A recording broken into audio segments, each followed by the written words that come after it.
Hello dear listeners, welcome back to my channel. My name is Selena, I'm a clinical psychologist, and let's jump right into it.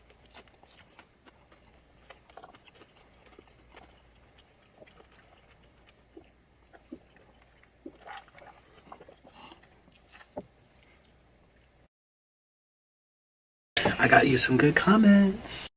So she had the last thing, right? We were eating, I was just sitting here, I was going like this. Why would she say to do this where we look at each other who's going to go for the last chicken leg, and then when the cameras are rolling, she just looks at the screen as if she doesn't know what I'm doing over there?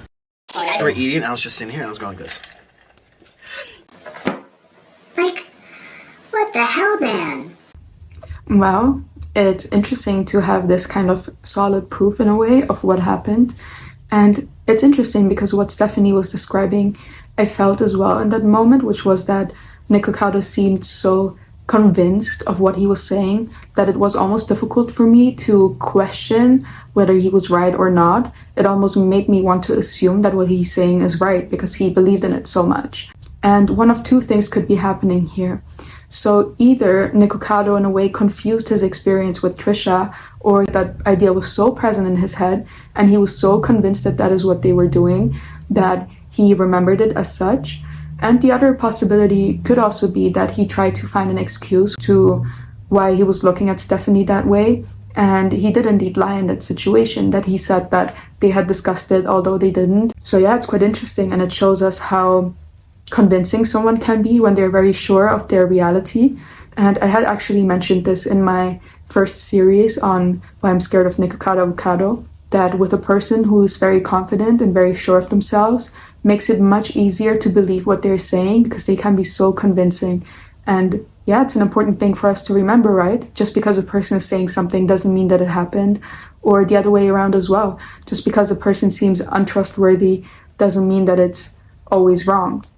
So it's always good to have a critical attitude, to always question what a person is doing or saying. And I'm not saying that we should question everything, but it could always be influenced by personal biases, by their own filter that they're having on the world, which we saw with Stephanie and Nikocado happening. Now, the next thing that he brings up in his video is about Veronica. So I'm going to read you guys some of the text messages that he showed because he failed to read a lot of the important parts of it. I wanted to make this docu-series and I wanted to highlight not only everything that happened with Shukbang and including what happened between Veronica and I, but also all of the personal conflicts that were involved. I wanted it to be less drama focused, but more about the personal struggles behind all of the decisions that were made. So Nick is framing his story as if I absolutely hate Veronica and I just couldn't wait to talk shit about Veronica and I want to do all of these exposing videos about her with Nick because I want drama and I want views. You know, I would also like to showcase a side of you that shows that you're not just here for the drama, but you're here for the underdogs, and the words she said to you hurt you and not just angered you.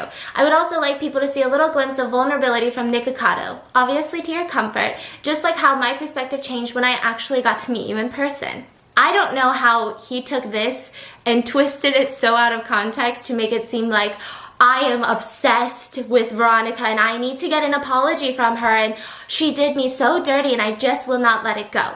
What might have happened here is projective identification, where Nikocado, who might have a tendency to want more dramatic things to happen or more explosive things to happen, might have again misinterpreted something that Stephanie has actually texted or told him. And it might be that he consciously wanted to make a bigger deal out of the situation than it actually was. It might also be the case that he genuinely thought that Stephanie had a worse opinion of Veronica than she actually did, and we don't really know which one of the two things it is, but it does really seem like there's a misinterpretation on Nikocado's side of the situation. But then again, we don't really know what happens behind closed doors. I don't know what they spoke about in person. Maybe in a moment which is human and natural, Stephanie did share her frustration a bit more clearly and maybe voice her opinion in relation to Veronica in a way that was more negative. So it could be that that happened as well, and I'm not blaming her for that if that happened, because we also saw that Nikocado might have an ability to make someone feel quite comfortable and open up and then later use those words against you. But yeah, I'm just not excluding the possibility that Stephanie did say something more negative about Veronica and that we're just seeing a text message here which might not be evidence for that. But yeah, again, we need to always leave a question mark because we're not seeing the full picture. This is what I DM'd her after we spoke on the phone. I said, I'm glad we got to speak on the phone. I hope I communicated everything across well, but I do want to mention that I don't want the entire thing to be so past motivated. I also thought it would be interesting to show everyone your culinary journey and your true passion in food. Show different sides and dimensions to you that not everyone may necessarily know. This has been, what, 8 months, 9 months? I can't do math. A very long time since it happened, and it's still looming over her head. If you don't know the difference between exposing someone, a tea video, spilling the tea, versus having a productive adult conversation, then I don't know. That seems like it's on you. I find that it's actually quite a nice idea that Stephanie had put out there, because although she had a conflict with Veronica, she in a way wanted to make something productive out of it, the way that she's also worded it. And I always find it quite beautiful when people who have had a conflict or a disagreement can come together and can make something good out of what happened, because a misunderstanding with someone doesn't mean that we need to completely reject that person or the relationship that we had with them. Because indeed what shows maturity is that despite conflict, you can look someone in the eye and say, okay, this is something that I didn't agree with, but still I can see that you're human and I'm not gonna discard you, and it's okay if we disagree on certain things. It was Stephanie Soo going on and on and on and on and on and on and on and on about all of this stuff between her and Veronica. I didn't even ask her. This was last year in December 24th. Why do you think Veronica kept saying you told her to do that and that you agreed they were stolen? I read your comment, and if you didn't speak to her until after the fact, why was she straight up lying to all your supporters about it? I didn't answer. He said, also, your microwave promo, they told me you're doing it too, haha. I didn't answer. Christmas Day, he texted me, question mark, question mark.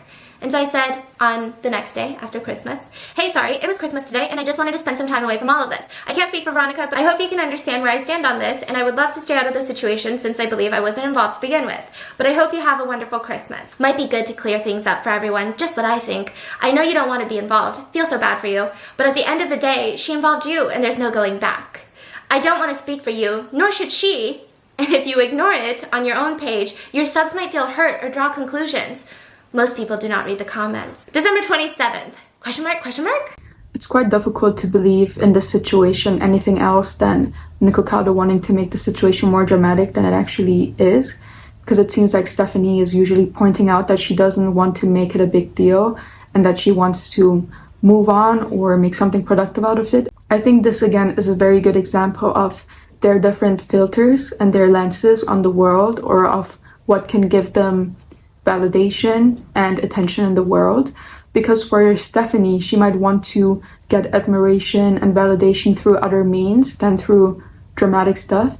Whereas for Nikocado, it's almost given that he wants to make more explosive and more out there content to get a reaction from the viewer. And it could be that he just saw a great opportunity in this situation to make something more dramatic out of it, and that he again misinterpreted certain things that came from Veronica's side towards Stephanie, saying that Veronica did not let go or that Veronica was making a deal out of it. I also didn't quite understand what exactly they were talking about. So yeah, their personalities in that way are different, or what they appreciate and want to foster in their videos and in their online presence is quite different. So they're looking at it from different angles, and their wishes would be different as well, which can lead to conflict or to situations in which they have such big disagreements. December 31st, Stephanie, I see you following my stories every day, but my messages go unanswered, lol. January 1st, question mark, question mark? And I responded again saying that I didn't want to be involved. Nick, you went on and on and on and on and on about Veronica in the videos that you made about her. So this bit right here where you saw that Nikocado was sending a lot of messages and he was asking her, why aren't you answering to my messages, sending a lot of question marks, that shows quite high relational anxiety. It shows that he can feel quite quickly rejected by someone if they're not paying attention to him or not getting back to him. And I think that would be quite in line with my hypothesis that I had before, that he didn't really have a secure attachment relationship to a primary caregiver. And in a way, to ensure that he can have relationships with people, he is hyper-fixating, or he is over-interpreting certain cues of rejection so he can jump on it and demand that attention more easily. Now, in the situation where he was younger, it might have been adaptive to have that, because in a way, if he's a baby and he's screaming a lot or he's crying a lot, then he will most likely have people attend to him.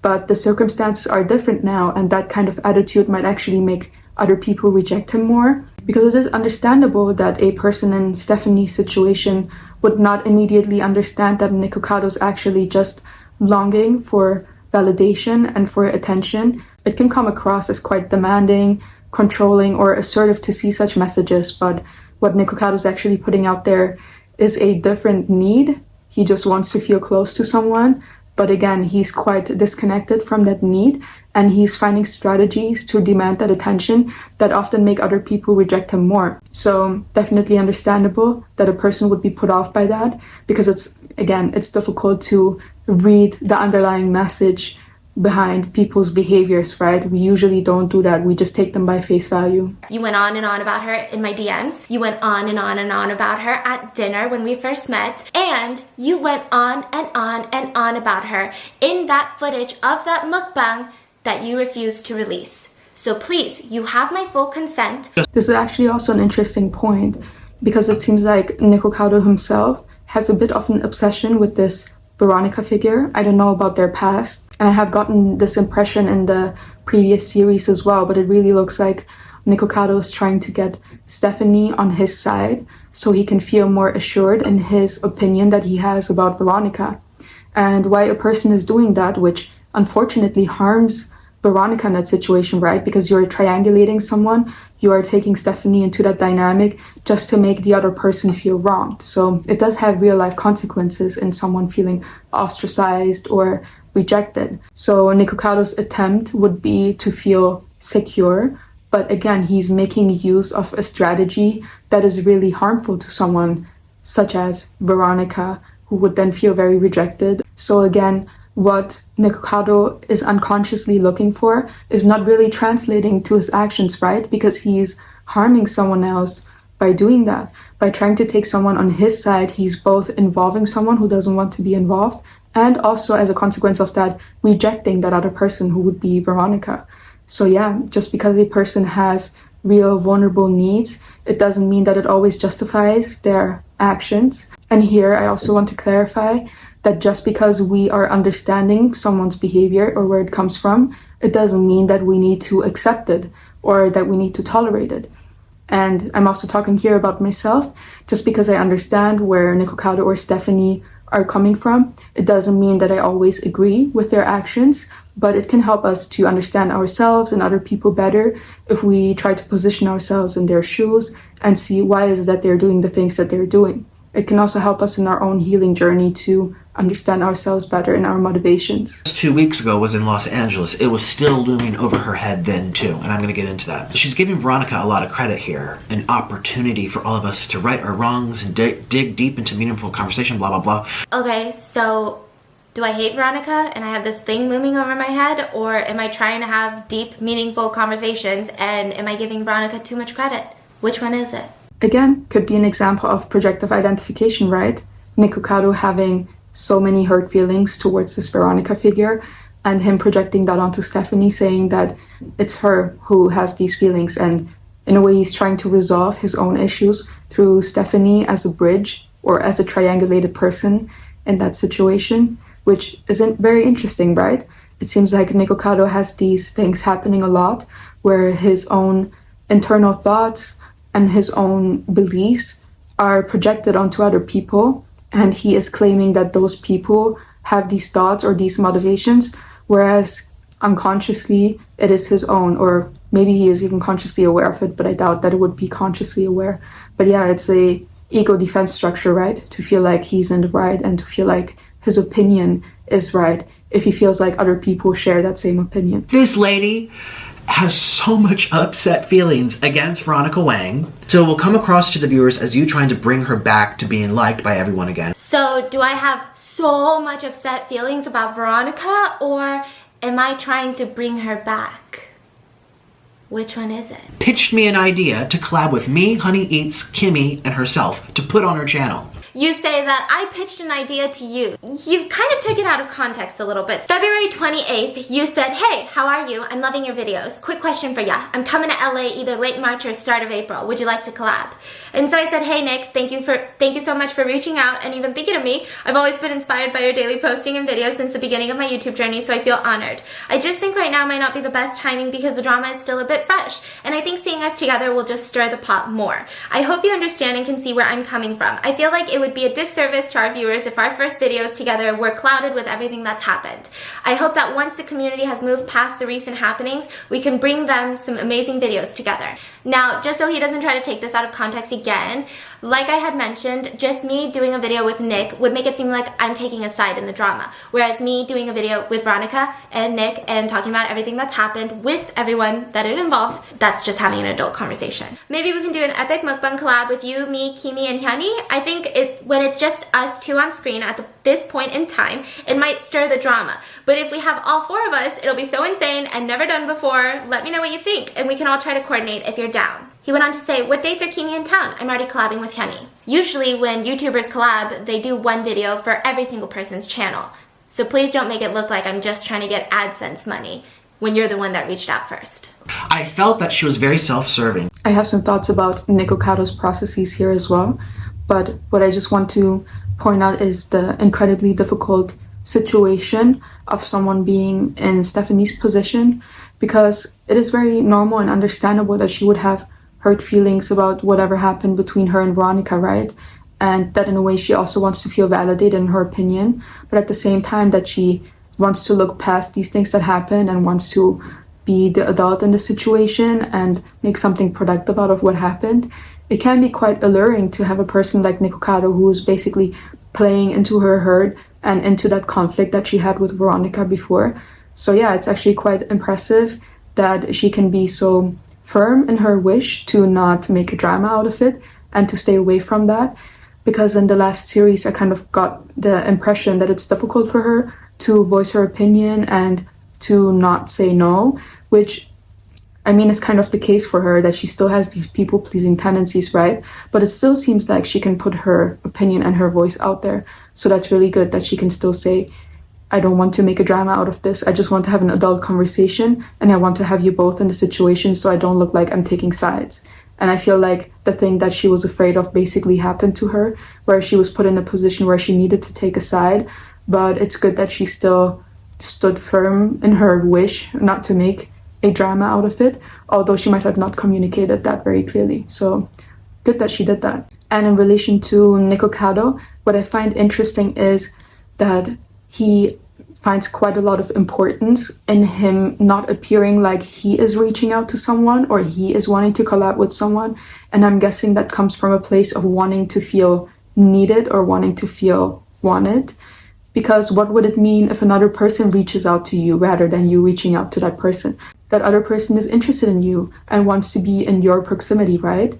Whereas if you reach out to them, it seems like you want to get something from them and not the other way around. And I think it is immoral to misconstrue things, to claim that someone else has done something, although you have done it yourself. So I'm never accepting anyone lying. I find that quite wrong to do such a thing. And again, when I'm trying to understand where he's coming from still, those are the kind of hypotheses that I have, that he wants to feel wanted and admired and appreciated rather than him reaching out to someone and giving that person the impression that that person is wanted and liked and appreciated. She only reaches out to us if she wants something out of us. Have I ever reached out to you for anything? Collabs, information, security system advice, sponsorships, CPMs? But here's Nick reaching out to me. I have a quick question. Have you experienced low CPM on your channels for November? Microwave promo. They told me you're doing it. Question mark. Are you doing that CBS interview? Do you want to collab? Stephanie?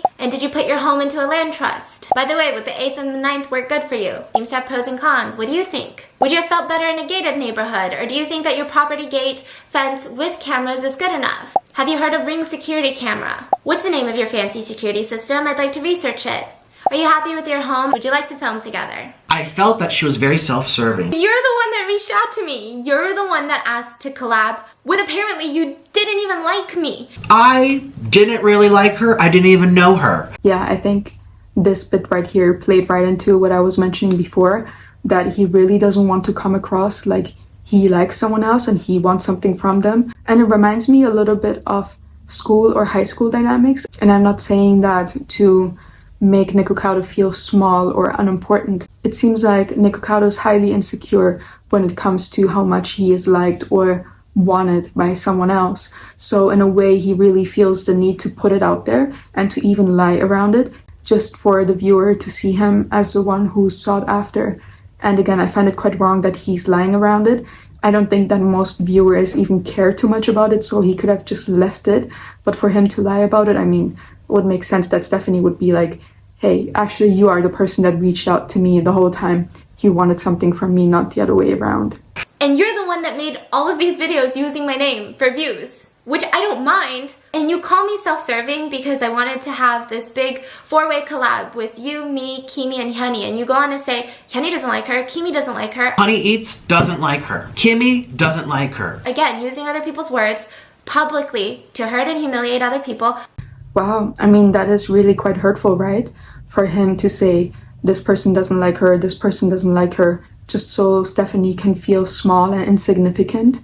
And as a result, or as a consequence of that, Nikocado feeling bigger and more important. Yeah, again, it is playing into the same insecurities that I have mentioned before, but it's pretty heartbreaking that someone would be harmed as a result of that, which is Stephanie, right? So she feels bullied, or she feels ostracized and excluded and small and worthless if Nikocado is saying such things. So that makes it really intolerable and unacceptable.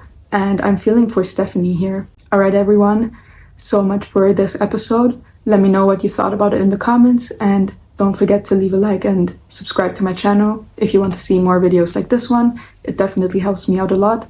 And I will see you in the next one. Take care.